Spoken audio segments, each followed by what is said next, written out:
This is the 2015 Motion Evo Jet. And the Jet is kind of a low step frame design, and it kind of reminds me of the Neo Cross, which is a great bike for, around town. It's got these sort of hybrid tires. They're not too thick, they're not, too small. They're 700C, actually, 700 by 38. So they're gonna roll efficiently, and they've also got this nice reflective sidewall. One of the things I like about Easy Motion bikes is just how nice all the extras are, right? Like the upgraded tires, and we've got this adjustable length kickstand right here so the bike's not going to tip, aluminum alloy pedals with good grip and nice reflectors, and actually 160 millimeter disc brake on the front. I'm sorry, 180 on the front and 160 on the rear. So excellent stopping power, and those are hydraulic. So when you activate them, it's really smooth, right? You don't have to use a whole lot of force to do that.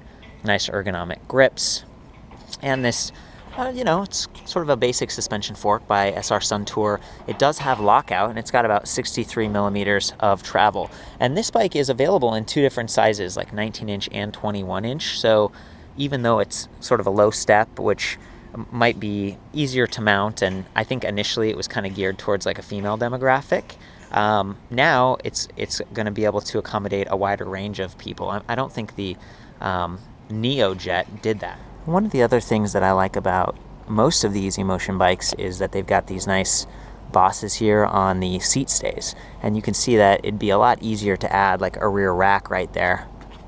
I've also got threaded eyelets down here, and that's going to be good just for commuting and carrying stuff. Now, unfortunately, a lot of their bikes don't have bottle cage bosses, so that's sort of one of the trade-offs. And there are like seat post mounts, and you could carry, water in your rack in like a bag or panniers, but yeah. So the difference between the Evo and the older Neo style of electric bikes from Easy Motion, it really comes down to the battery pack.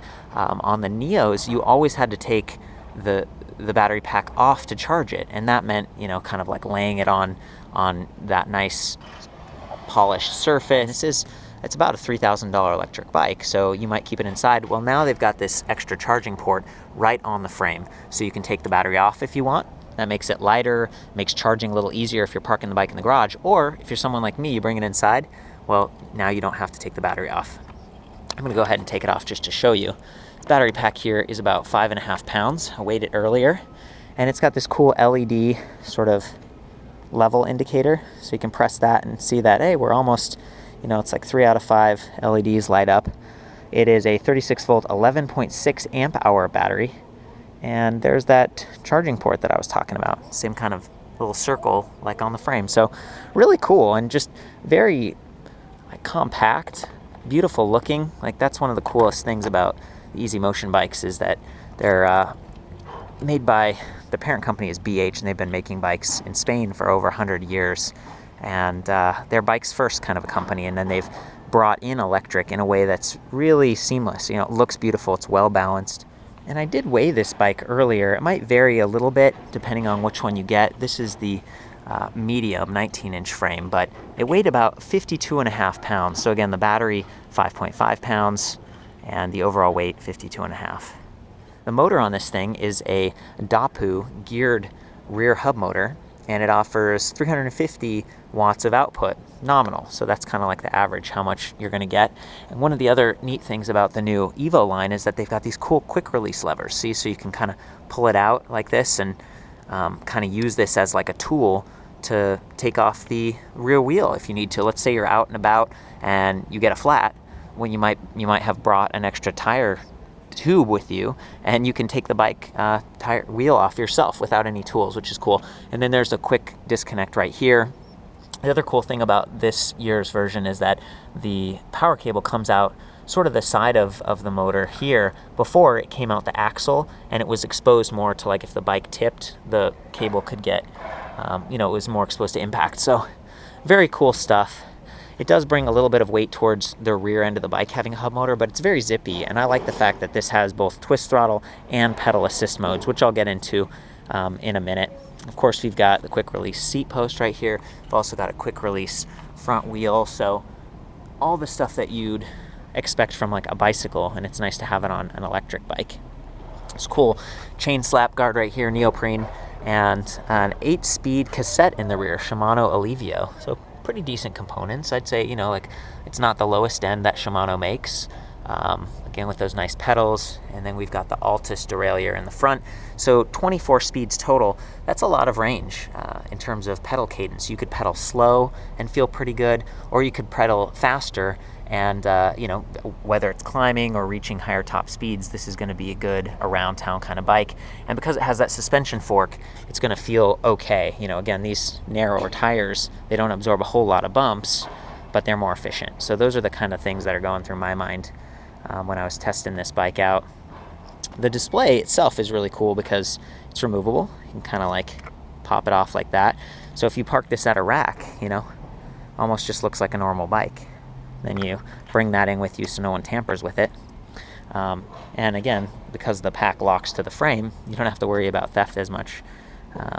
Hold down the power button for a couple seconds, and it should just power right up.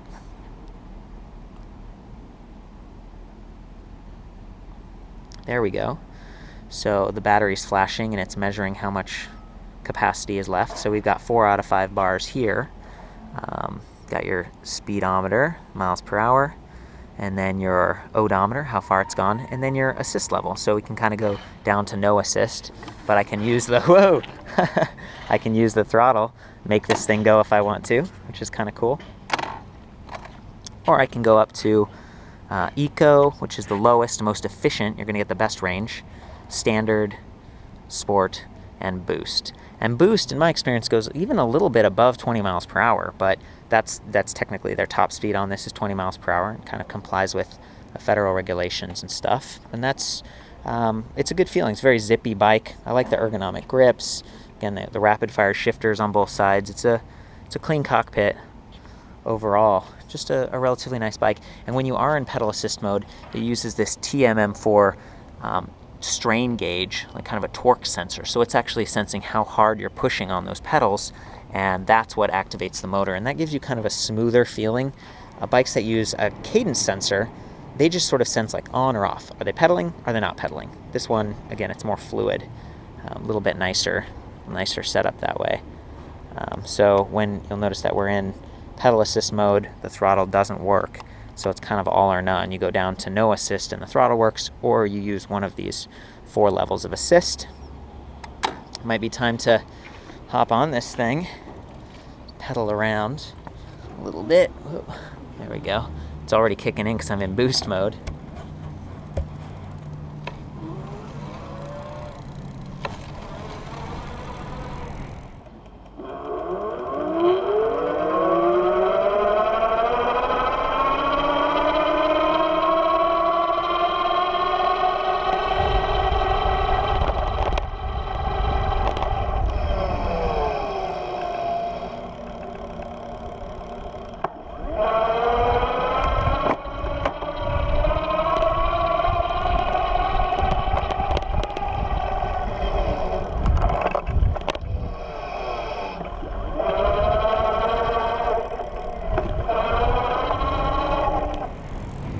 Go. A little bit of delay when I stop pedaling, but that kind of keeps it smooth, because if it cut out immediately, it might feel jerky. It might be like on off, on off, on off as I pedal. So I think that's part of why they smooth it out a little bit. Go a little faster here.